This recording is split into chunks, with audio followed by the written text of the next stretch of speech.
Hey there, welcome to Fireside with Peter Adkison on Gen Con TV. I am Peter Adkison. My co-host is Beverly Marshall Sailing, and today's guest is Brian Lewis. On Fireside, we go in search of untold stories behind your favorite games. And in this season, we are focusing on Magic the Gathering because we happen to know a lot of those untold stories and know where to get them.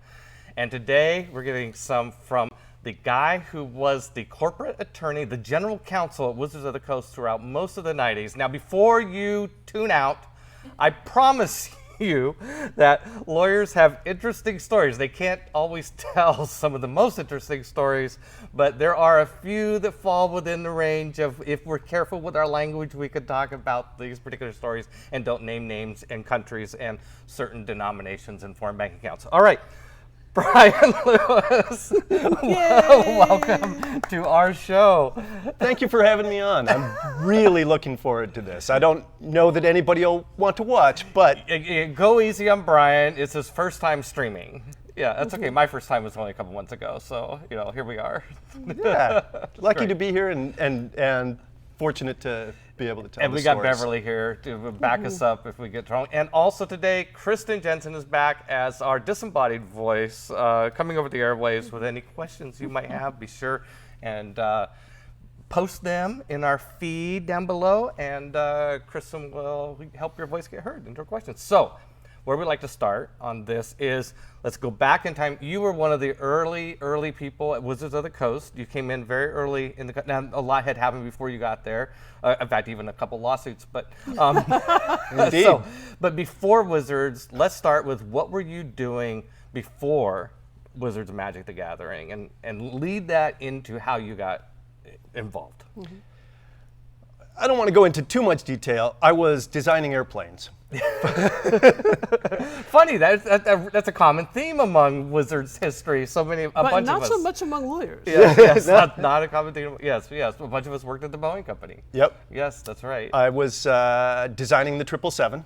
Nice. And that worked out well, by the way. Congratulations. Yeah, we haven't crashed that many. Yeah, as right. those planes go, it's not good. the 737 MAX. Yeah, that's so. right. Good. Made the right choice. And going to law school, and a good friend of my wife's had invested in this little startup company. Right. And when I got out of law school, he said, hey, this company got sued. They were in a bad way. They needed to sort of mature. You'll hear that theme kind of a lot today. And this was John Jordan, right? John Jordan. Yeah, Jordan, who I'm hoping to get on our show eventually. So we haven't got around to him yet. But John was, he was a mentor for me. He invested. I worked with John.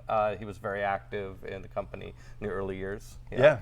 And a great guy. And he said, if you want to take a chance, there's this little startup company that I really believe in. And it was a very risky move coming out of law school. But I was 30th employee, so we were really teeny. We were at this little flat office building in Renton, and that when I went there, there was no cubicles. You had just moved out of the garage into this building.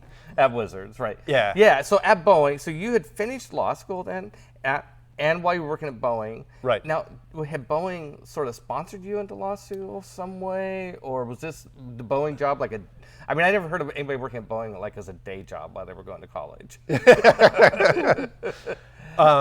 So when I started law school, they had given me, they weren't sponsoring me, they weren't paying my tuition or anything because they had a problem with engineers that went to law school. They all left Boeing. And I see. So I was in good graces. They were willing to give me a sabbatical, essentially. I see. And you just never went back. And I just didn't. It's like sabbatical. That's what happens. Sometimes people go on sabbatical and hey, I like it out here. Yep. Okay, so John Jordan, who got you an interview to come in not as an engineer, not as a rocket scientist, but as the first on-staff lawyer for Wizards of the Coast. And now let's put this in the right time. I'm thinking this was in '93 or it was 94. very early '94. Early '94, right? Yep. Yeah, we wouldn't have had money to hire you before. Yeah. 94. Yep. Yeah. It was. We would have just wished we did. We just wish we did.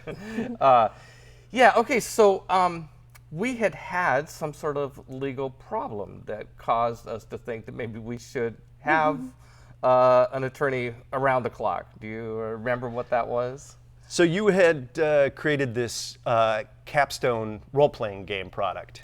And so that's a product that wraps around a bunch of different role-playing games. Right. And you referenced those games in the work. Yes. And one of the games that you referenced took umbrage to being umbrage. That's a good term. Yeah. Yes. The book you're referring to is the Primal Order. It was the very first product that Wizards of the Coast published, an RPG that Beverly and I worked on extensively with a bunch of other people because we were all very young and not very professional yet. So it took a lot of us to get it done.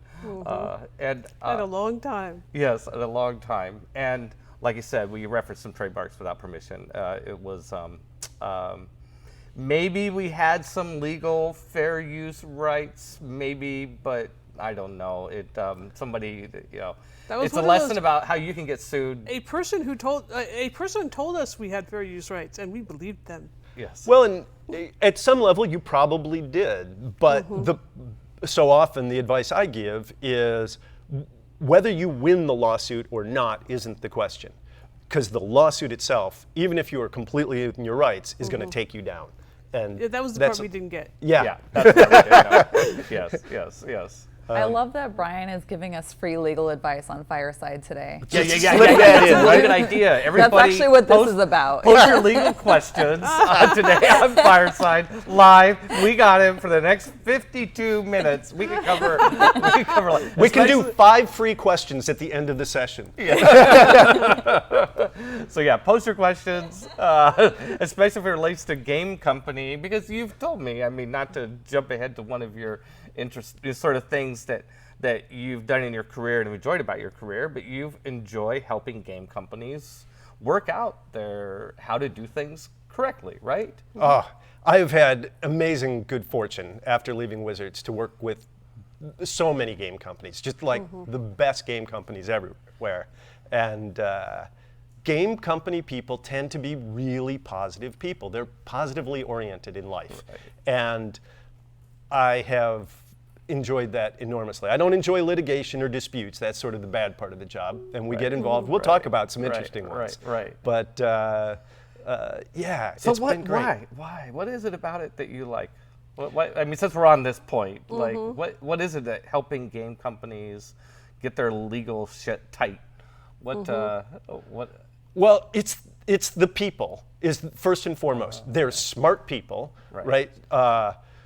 I've had negotiations with game designers, and they're some of the toughest negotiations possible, right? Because they're so smart, but they don't have the context for sort of the practical realities of lawyering. And if you're patient with them and you explain it to them, they always get it, right? But they will ask you questions as a lawyer that you never thought of before. And that's fun.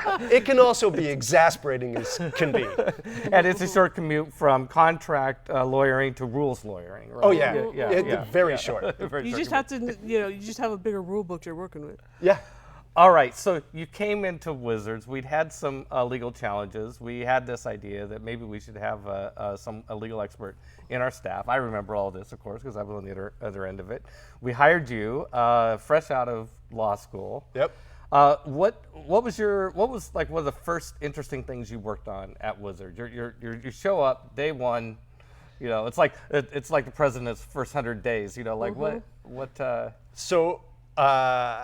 5662332. That is the number for Wizards of the Coast patent on collectible trading card games. Oh, and yes. It was a really fun thing to work on because conceptually there hadn't been another game like that really, and we had the opportunity to protect that. I worked with this lawyer Russ Tarleton, and who's an excellent lawyer. But we really realized that games have very little protection in the So what do you law. mean by protection? Like, what does it mean to protect a game or an intellectual property, and why is it hard for games? Great question. And I don't want to bore people too much with the details of intellectual property. We'll give it 2 minutes on this topic. 2 minutes. What does it mean to protect games? So we attach emotionally to things that we create, right? And the law tries to give us some tools to protect that attachment where it's a valid attachment. And there's sort of 3 or 4 basic tools. And one is trademarks. That's the name brand or the color scheme, or if it's Harley Davidson, the sound of the motor. Gen Con, the best 4 days in gaming. Both of those I registered. Right. So if someone else does something that sounds confusingly similar to Gen Con, we use your trademark. Right. If someone does a beautiful artwork, that's copyright protection. So that's the second thing. So that's a expression in a tangible medium. And the third is patents. And that's sort of the most potent of intellectual property protections. It protects ideas, but you can't protect things like mathematical formulas. And so typically, what drives games, in my opinion, is economic models, heuristics, and mathematic formulas. And fundamentally, you usually can't protect those. So it's... What made Magic different? It was the way we used the algorithms and some of the specific things that we did with the cards that was beyond a mere economic model. And we were able to write claims around that. The ability to have a game that was portable that could bring cards in and take cards out. That's not a formula, that's an idea. And we could protect the idea. So we've got these tools, but for most games, if you go and invent a new board game, I mean, some of my clients will be not happy that I would say this, but it's the honest truth. You mostly can't protect the idea, the heuristics under a board game. Right. It's frustrating as heck. I mean, about all you can do. My takeaway back in those days, as you were explaining these to me as a young man, was that it's all about the branding. That's the most important. You brand the game, Magic the Gathering. You trademark that. You brand it Robo Rally. You brand it Dungeons and Dragons. And there's a body of law that will protect these names. But somebody goes out and makes another game that's extremely similar to the game that you've branded and calls it something else. As long as they haven't used any of your artwork, there's not a lot you can do. Yeah. They got to come pretty close. And I've seen a lot of lawsuits that do it. Some have been successful, and some go back to what we were talking about earlier, is it's just that you've got more financial resources to drop on a lawsuit. And that those always make me terribly sad when the winner is the guy with the most money. Right. So we did take some heat, if you will. I certainly did in public forums, internet forums back in the day, for the fact that we had patented certain aspects of Magic the Gathering, right?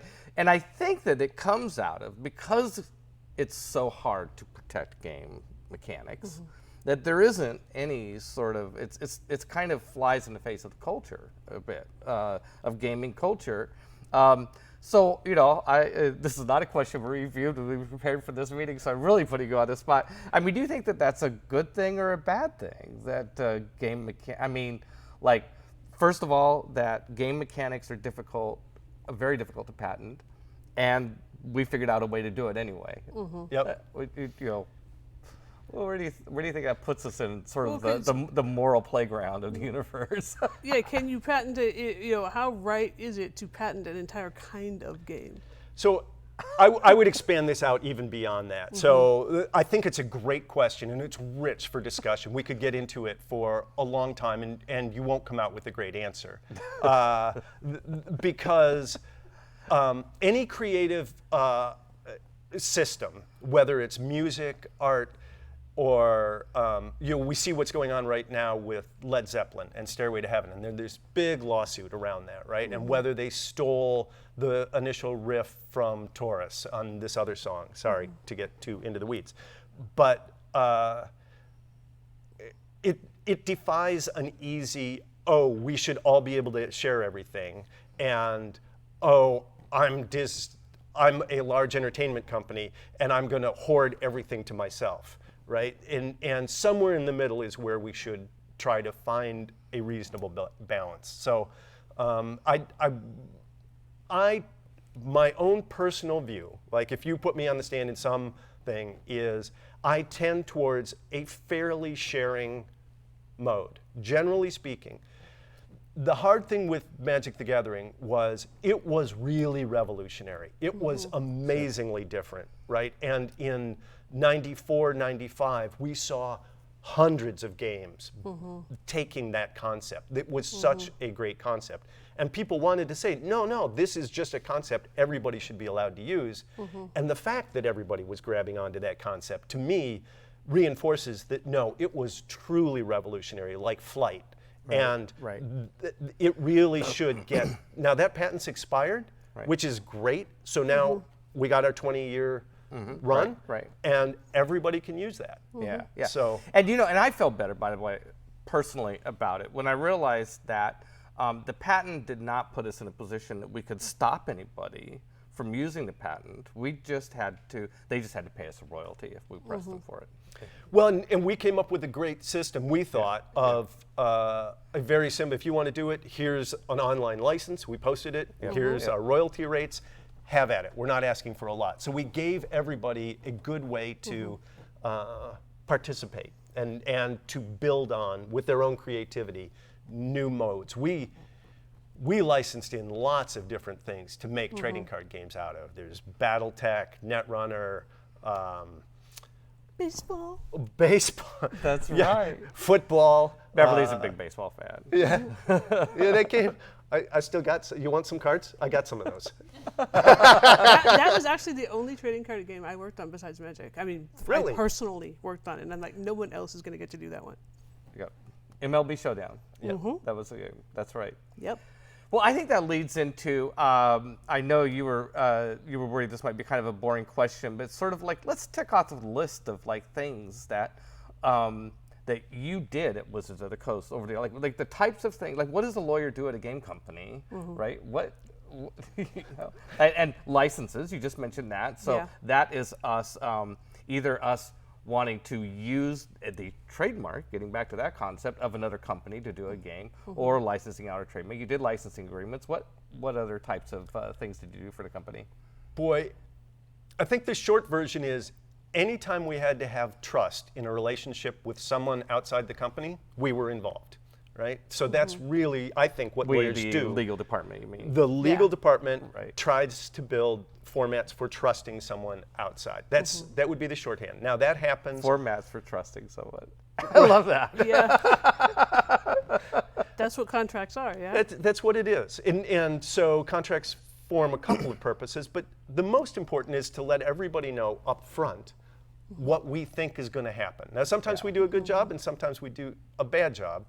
And hopefully you don't take that out and constantly try and enforce it against someone else or beat them up. Because over I mean, like in real life, so many times our relationships go pear-shaped because we didn't really establish Exactly.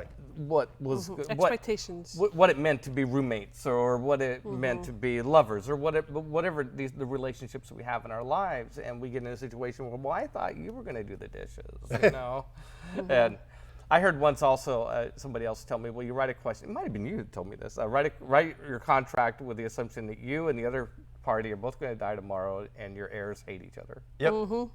Yeah, and if you do that, especially if you're friends, because that's the worst case. We get two friends with a new game company coming in, and we love each other. We'll always trust each other. We'll get along, and those are nightmares for me because we need to take you through those terrible things where, okay, you've gone through a divorce and you now hate your ex-spouse and you're both trying to manipulate the company, and we've done all that stuff. So anytime there's a trust relationship, we get involved, whether that's hiring a new employee, working with independent contractors, working with printers, working with Suppliers, international distributors, suppliers.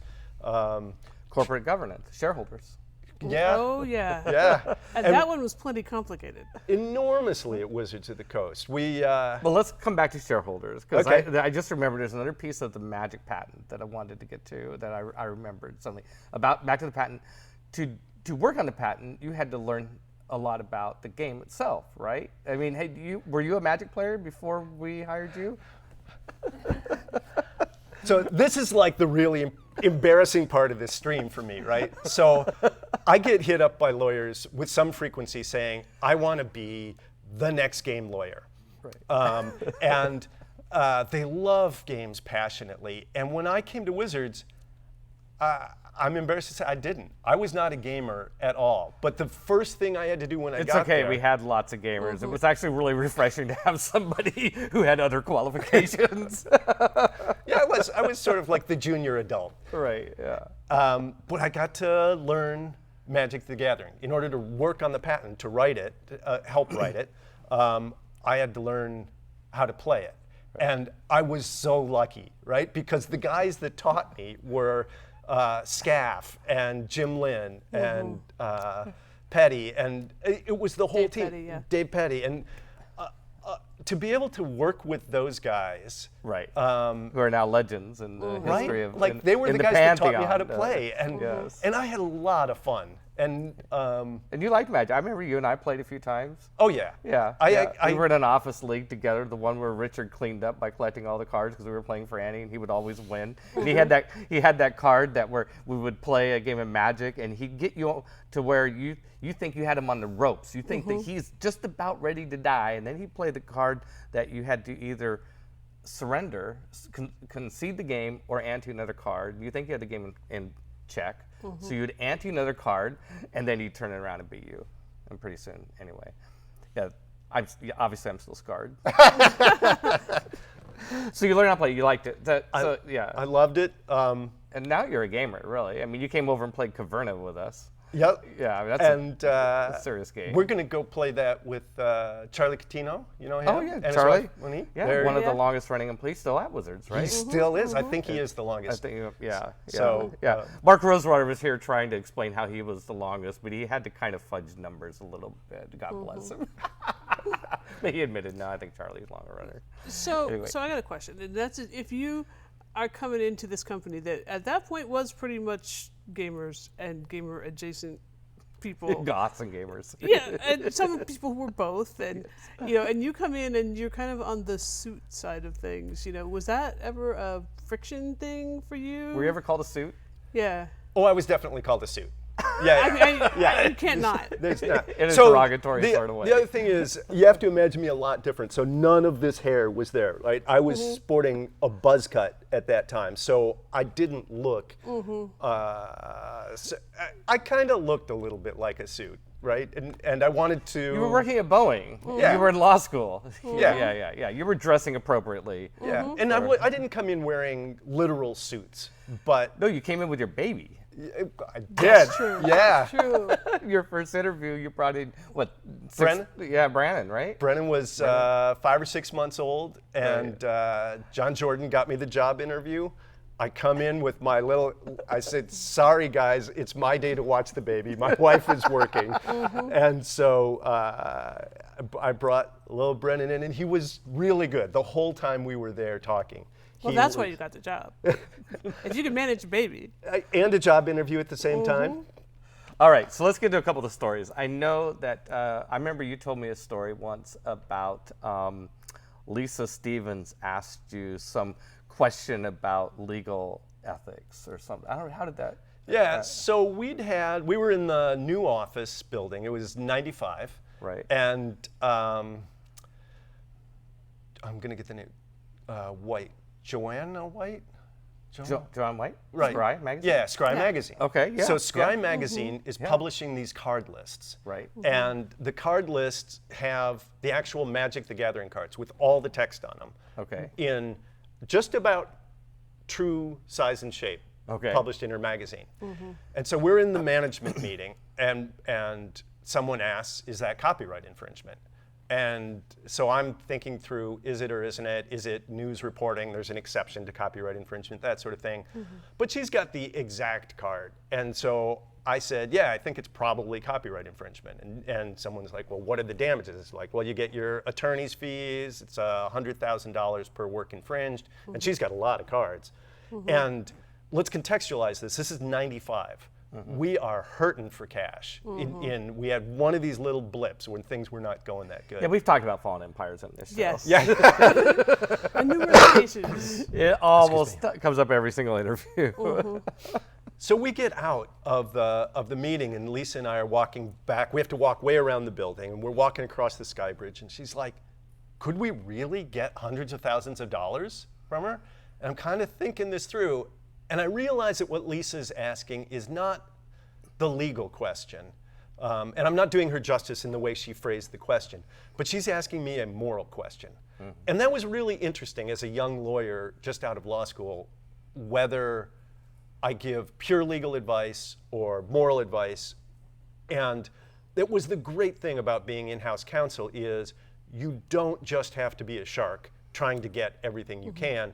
You have to find something that's going to help in the long run. And what she was asking was the moral question, was it right to go after Scry and try and get every dime that we could?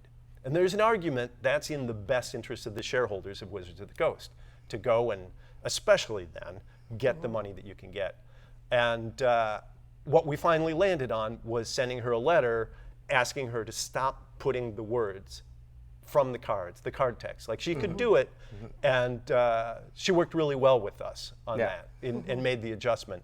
But it really was interesting how I was often used To clarify, as a moral we did counselor. not end up going after her for money. And, No, I wrote a little letter. And we did not do what some might think is like some might. In fact, I've seen this. Sometimes people will post things. Well, the company's job is to maximize shareholder profit, pure and simple, to the very extent allowed by law, and we did not always do that. So Well, and I think in a way we did, though, because there's a difference between maximizing short-term profit and maximizing long-term profit, because Scry ended up being, it was in a lot of ways it was publicity for us, and she was showing people, oh, here are cool cards that I want to go get. right, Yeah, right. you have it exactly right. And that was certainly part of what's your frame of reference in maximizing.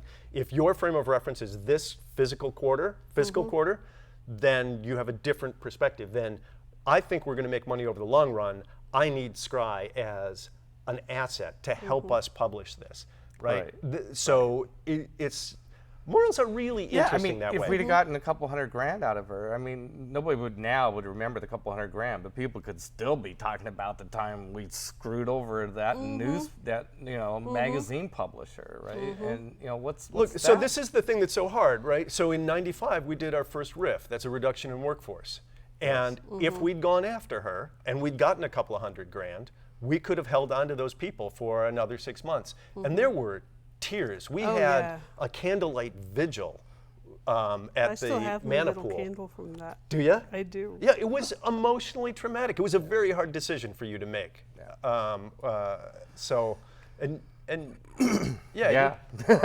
one of those. You had a lot of hard decisions to make. And We did. We went through a lot of bumps. It was a challenging road. Not every road to glory is easy street, right? right.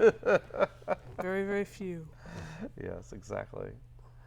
So that was that's a great story. Thank you. Go Lisa. We'll have her back on the show. Hey, while we're on the topic of kind of gut wrenching, like things that we did, and we look back and go, I think every once in a while about that time, that the truth or Swirl game that was. Is that publicly available information? I don't know, but we had this is a difficult one to talk about because it was complex and we really screwed up. We had just to catch anybody up who hasn't heard about this. So this was in I think the winter of maybe '94 or '95. I'm not sure. Were you already at the company? Oh yeah. Yeah. So this would have been probably the winter of, I think it was fall. Fall. Because you were up at Crystal Mountain Ski Resort, Yes, right? yes. We went up to Crystal Mountain. There was a company retreat. We were small enough that we would do something like that. It was probably the winter of 1994, or fall '94. We went up and had this company retreat for a weekend. We're all mixed male, female employees. Everybody's young. Everybody's in their young. 20s. In their 20s. We are 30s. Maybe just 30. Yeah, just in early 30s. I started Wizards when I was 29. We rented a big cabin. It was like dormitory style. There were a bunch of rooms with bunk beds. There was a big common living room, common kitchen area, and late one night there was a little bit of a room party down in somebody's room, and there was some drinking involved, and there was a game called Truth or Swirl. Dun, da, da. Da, da, da. It's Like kind truth of or like dare, except drinking. Yeah. kind of like Truth or Dare, but instead of a dare, if you didn't want to answer, so you would ask somebody a question, they would either answer it truthfully or take a drink. And it didn't take long before the questions Became somewhat inappropriate for the workplace. Yes. But you got caught in an interesting position over this, and Yeah, I didn't go, and then Monday morning, everybody comes into the office, and my door is just revolving with people like, oh my gosh, we did this thing. And it's hard to contextualize things like this. Right now, if this happens, everybody would be so attuned to how inappropriate it was. And going back 25 years, it was less obvious. We had another professional who we hired at that time. Linda Beardsley was our head of HR. And she said, she'd heard about it. It didn't sound like anybody did anything really bad, right? But the context of people drinking with their bosses and being asked invasive, curious questions. Right now, everybody would recognize that that's not kosher. Yeah. But then it was less obvious. But to Well, my and way of especially thinking, because people in the company tended to think of themselves as friends. Many people were friends before they came to the company, and so you think you're just hanging out with your friends, but they're also your coworkers. right? So Exactly. it got that should have made it weird and didn't soon enough. And to be clear, I was participating in this game as the CEO of I the was company. not. I went to sleep. Beverly went to sleep. No one told me. You missed one of the great chapters. I know. It's like nobody even. I didn't even find out about it for like a week. But I think where this becomes, so there's this story about how the company, how this happened. And then, okay, so Revolving Door, you end up in a situation where you're getting essentially what amounts to hostile work environment concerns. Absolutely. Where the CEO, me, was involved in this. My boss. And party, your boss. So how did you handle that? Well, so one of the great things about Wizards at the time was we had revenue coming in. So I went to the law firm that we were using at the time, and I asked them what their read on it, and they were like, this is really serious. And they emphasized that to me. So my response was, I had to go over your head. Right. I had to go to the board of directors and say, this bad thing happened. We recommend this course of correction and letting everybody know. I got to say, as a young lawyer, that was pretty intimidating to have to go to you and say, I'm going to get you in trouble. I'm sorry, I have to go to your boss, even though you're my boss, and risk the fact that you might get so pissed at me that you can me. Well, and I think that's, by the way, the interesting part of the story as far as you are concerned, right? I mean, that's a horrible position, and I apologize for putting you in that position. I mean, yeah, okay, I didn't know better. I was young and dumb, but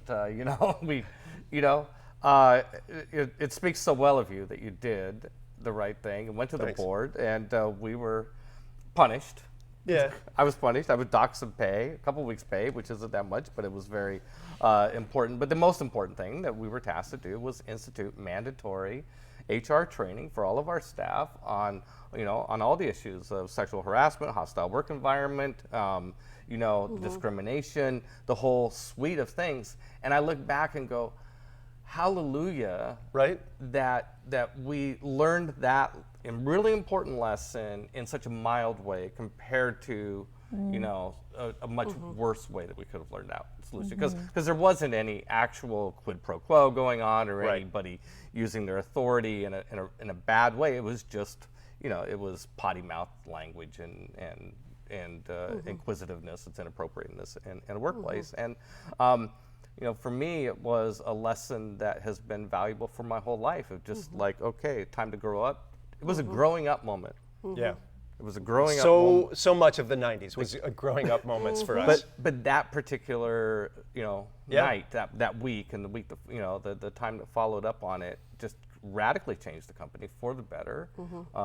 And because in our heart we always had, progressive values, wanted to have a great workplace, wanted to have a safe place. We just didn't know what those terms were. We didn't know what it meant. Social media wasn't there to educate us. Well, and I think it was a matter of how do you apply those values to this situation. Yeah. We had spent so much time applying those values to the content of our product. Yes. That we had not necessarily applied them as diligently to the content Thanks of to our your workplace. efforts, which we'll get into next week. Yes, we were very much into trying to have those values for our products, but that was a great lesson, and the company came out so much stronger for it, and so much better. Hey, Brian. It was also making us suits, right? I mean, that really, with legal coming in as, no, you need to grow up, that was, one of the places where people would say, damn suits. So, and I'm okay with that. Yeah. Suits are good. It's good for There measure. Some suit. There needed to be balance Yeah. between we are all friends here having a good time and we are professionals here getting a job done. Yeah. Right. All right. Well, let's get back to magic. I got another magic Yeah. question for you. Okay. Gambling.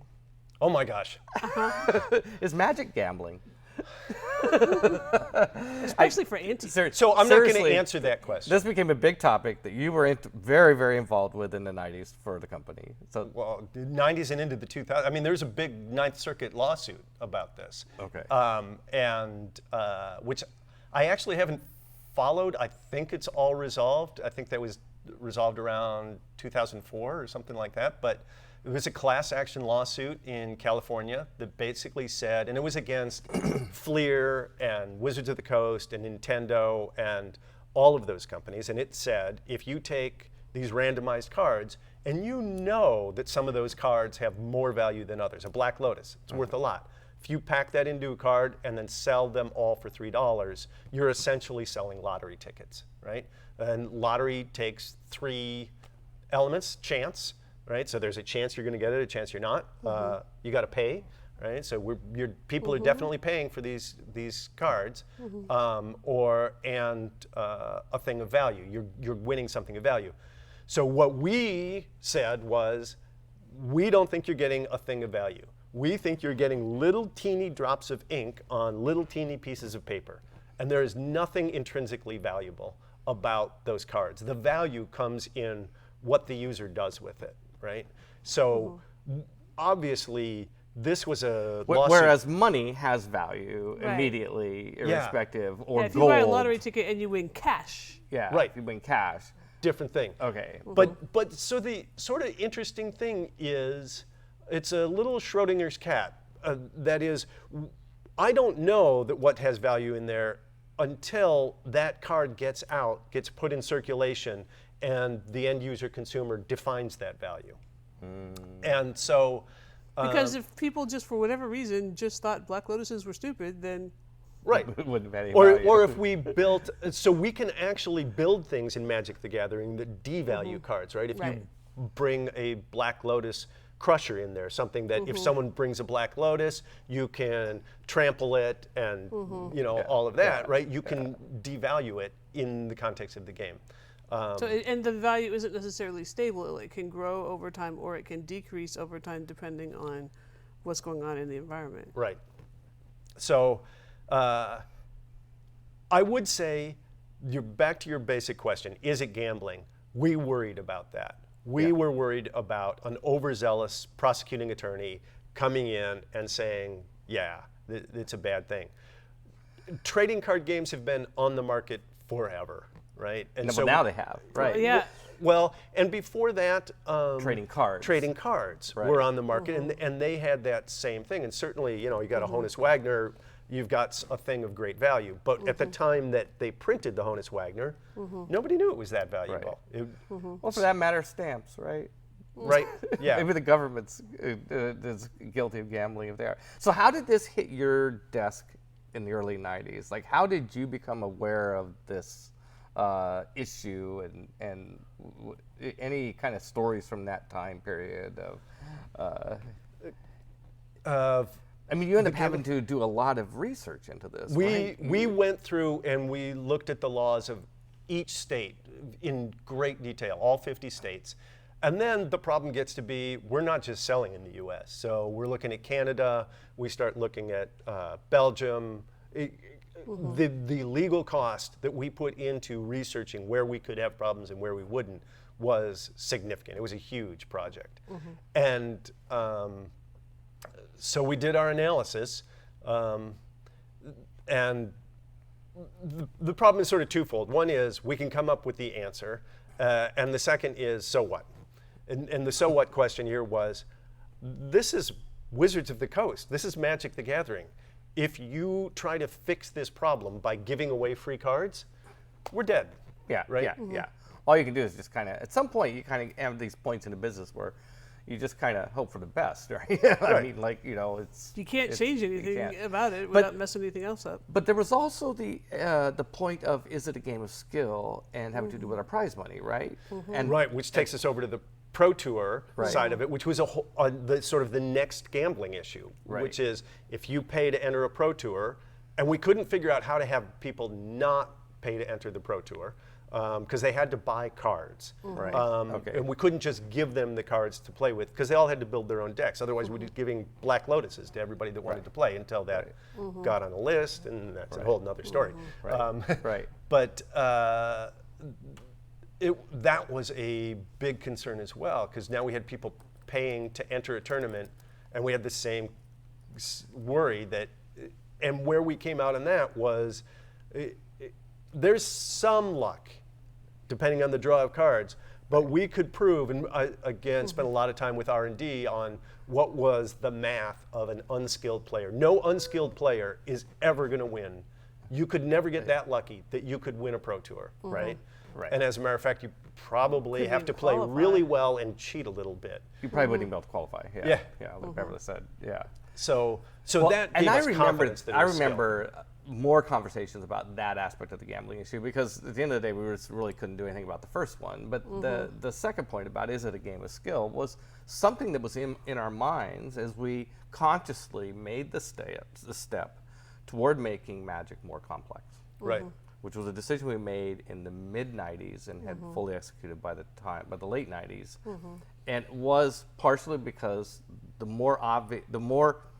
stronger we could make the case that it was a game of skill, the less exposure we would have to the gambling concern, and also the more sort of valid the competitive play would be, right? Yep. Well, it was a commitment to saying, this is a hobby game. This is not a casual game. Right. Yeah, this is for serious analytic people. Intellectual sport was our branding Exactly. at the time. I don't know what they say nowadays, but our branding in the 90s, back to branding, was Magic as an intellectual sport. Yep.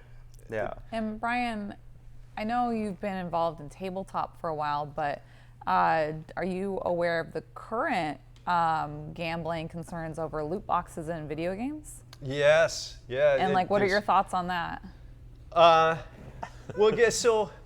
This is where loot boxes are where my personal values may differ from what the law allows, and I think they're horrible economic behavioral tools, right? So people are very much more victims of behavioral economics than they would like to admit. We think we're all free choosing people, but man, we get those dopamine shots and we got to keep pressing the lever. We're like rats in a test. And so I think loot boxes are as unethical a beast as there is. But I also understand that in some places they're not illegal. And in some places we wait for the law to catch up to what we sort of intrinsically believe is ethical and rational. And I think that's the interesting thing about the law. I always took the philosophy, law is trying to do the right thing by people. And sometimes people will really chastise it for doing the wrong thing. Sometimes it takes a little while to catch up, right? To outlaw bad behavior. But we tend to get there. It takes a little while. So I think, to your question, loot boxes are bad, and they are on their way out. But There you go. I'm tempted to go into cryptocurrencies, but I'm going to skip that. Because we really have to get to counterfeiting. I really want to hear. Yes, we got to get to counterfeiting and one more after that. Okay, So, yeah, no, ask your question about counterfeiting. Yeah, I understand that there was quite a bit of law enforcement activity related to counterfeiting, and I would like to hear that story. yeah, we had so many counterfeits in the early 90s, and the mid 90s, Counterfeiting 95, of 96. Magic cards. Yeah, and this is not. So we had little games like Havoc the Bothering, which were rip-offs on Magic the Gathering that traded on our goodwill and made fun of us, and we had to allow those. Those are like the spoof ones. Spoof ones, yeah. Yeah. And then there was actual people reproducing cards, and some of these were on a color copier, you could tell right away. But in, I believe it was 95, we had somebody out of Indiana, and a game shop calls me up, and they're like, I got a guy come in here with a press sheet. And I said, oh, okay. Are you doing any test printing? And we were actually looking at USPC. That's a printing company in the Midwest. And I was like, it's possible, but they shouldn't. Any chance you can get one? And he actually got one of these press sheets, and he sent it to us. And it's got Time Walk and all 5 Moxes. Which and is Black not something Lotus. we would have been asking USPC to print. Why would we do Right. that? No, of course right? not. Yeah, we weren't, Right. we weren't doing those. Some of Yeah. them are black border, some of them are white border, but it's a Yeah, press sheet, right? And I'm No like, way. no. This is full stop counterfeiting. So we get law enforcement involved. We get warrants. And, FBI, right? FBI, yeah. And so I fly out there, and it's winter in Indiana, and it's just cold as heck. And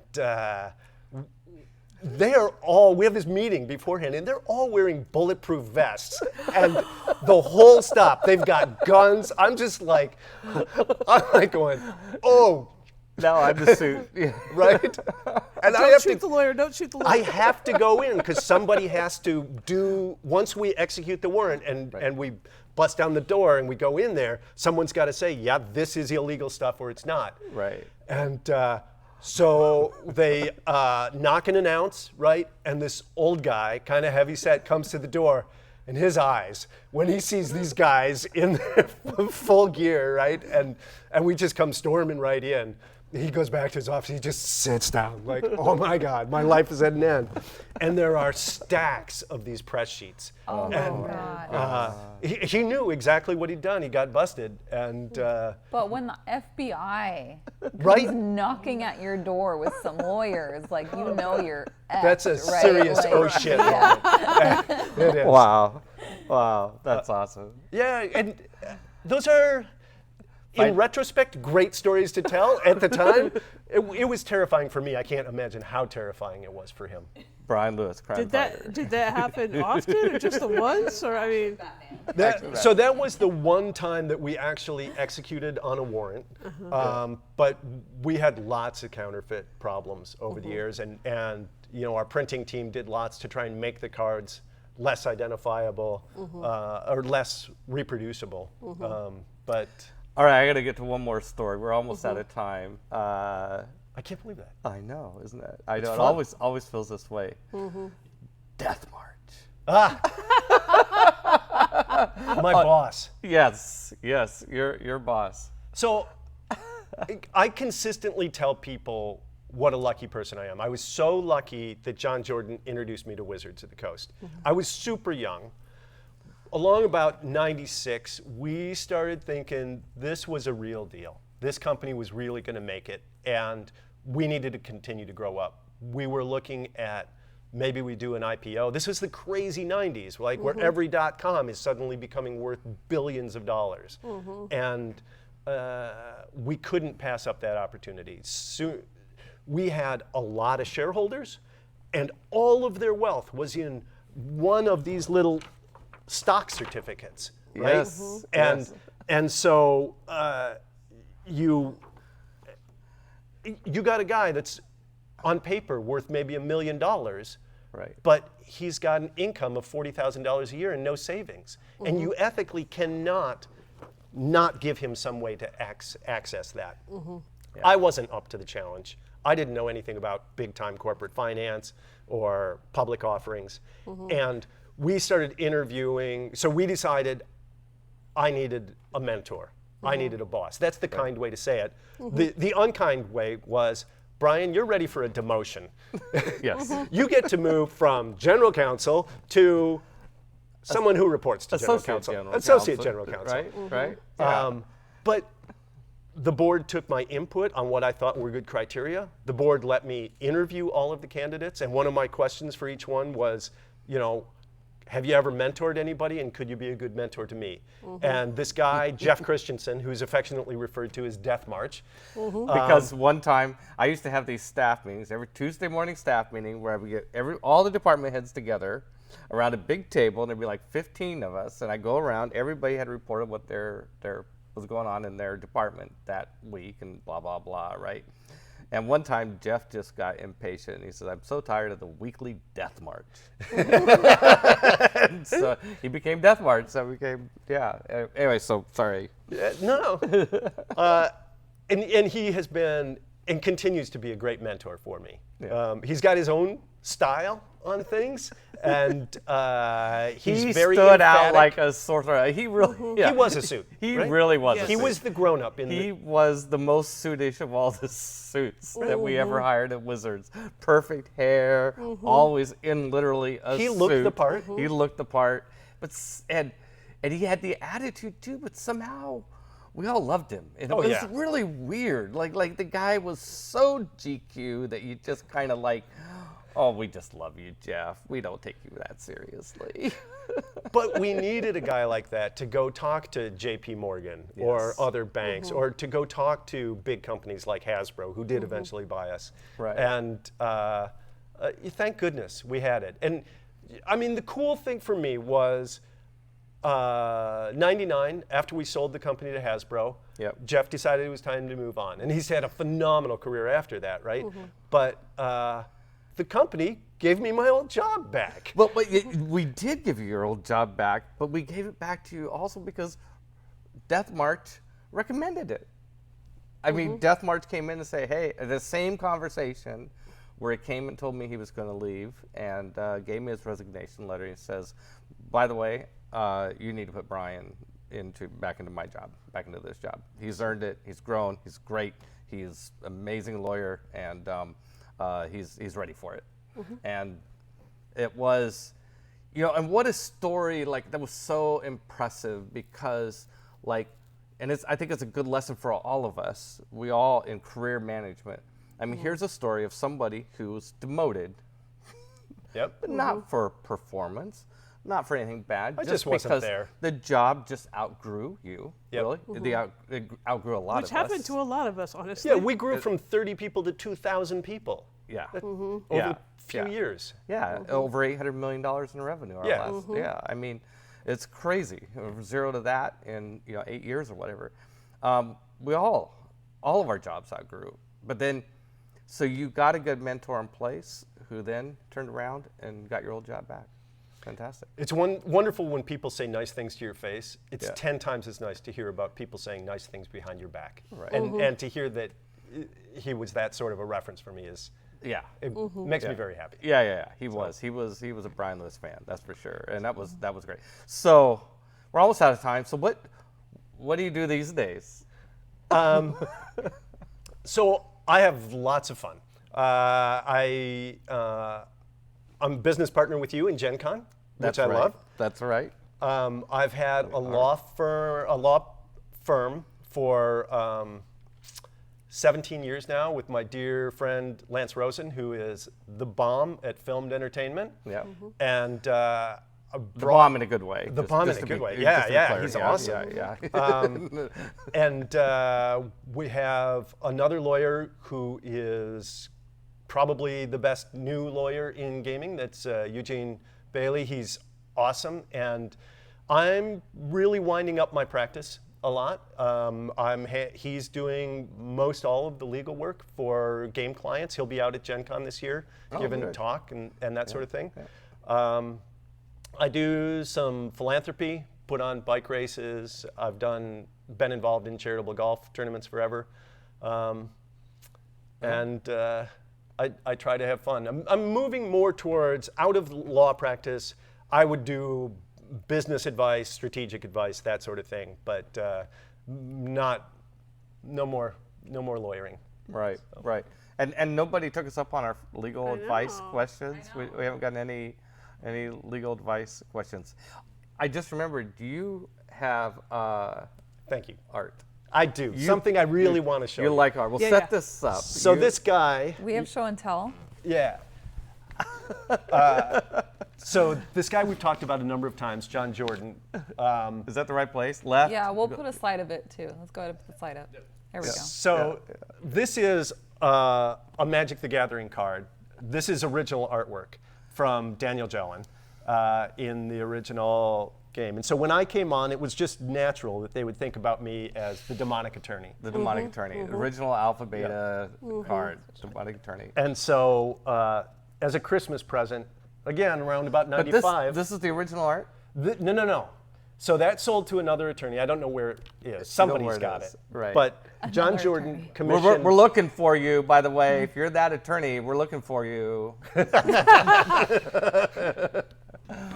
But this one says Brian's demonic attorney. So it's a Brian's. recreation. Okay. John Jordan had commissioned by Daniel, who did the original Daniel for me. Jellin, And it hangs with great Great honor on my pride. wall. Yeah. Next to another one, Yeah. if I can. So I've had a pretty good career, and I represent a lot of game designers and artists. And sometimes we come with alternative fee deals. And this was a guy by the name of Lawrence Roulos, who's a wonderful artist. Really recommend. He does a lot more video game stuff, but he knew about my demonic attorney card. And so he did this caricature artwork of me. And it again, hangs in a place of great honor in my office. And that's you, and these are like the judges up here, and this is a big right? court, right? It's a Yeah. wonderful. Yeah, nice, I mean, the nice. nose is a little big, maybe. Yeah, yeah. You got the hair right. That's great hair. Right? That's fabulous hair. So you can tell about when you it do was have done. great hair. By the way. It's fabulous. That's awesome. Thanks for sharing, Brian. Yeah. All right. Any last question for We Kristen? do have 2 questions. Yeah, If I okay. can go through those really quick. Well, it's up to you when we have to stop. So Let's go forever today. We'll All go right. for another hour. I'm just kidding. Okay. This is probably for the group. Did you design the collector's edition and the international collector's edition cards with the possibility of rebacking in mind? Like rebacking the cards since there's differences between the two? Like, was that a don't thought think- process? I'm really scratching the old memory cells on this one, but I don't think the idea was to reback the cards as much as just to keep them distinct from the standard cards. Right. We were worried about those cards getting integrated. They had a lot of value as a set. If those cards had been rounded corners and that sort of thing, there would have been enormous value in those. And we were very mindful of the possibility of people overvaluing things. And we always made Magic the Gathering to not be a rich kid's game, right? It was always supposed to be tried We to balanced. tried to. Right. Well, Yeah. it was tried it was the design goal. Yeah, yeah. It was, yeah. And the other question? I think that's it. Oh, okay. Yeah. Yeah. Yeah. All right. Yep, we got through 'em. Yeah. All right. Thank you. Great. All right, our time has come to an end. Thank you so much. Thanks for Brian. having me on. Absolutely. It's a pleasure. I appreciate it. And thank you to Beverly Marshall Sailing, my co-host, Brian Lewis, our guest today, Kristen Jensen, my director, and also this disembodied voice That's me. for me, and Will Geisler, our tech guy and director over there on the cameras. And thank you for coming and watching us today. Thanks to Gen Con TV for hosting us. And we will come back next week where our guest will be our co-host. Beverly Marshall Sailing is going to be our guest next week. It's the last show of our season 1 of Fireside with Peter Adkison, and we're going to turn her chair. We're going to make her switch chairs, and she gets to be under the microscope. And Kristen You should have and some I great stories. will have and You just don't even she know. always, Beverly always says the editors have the best stories. So come back and find out if that's true.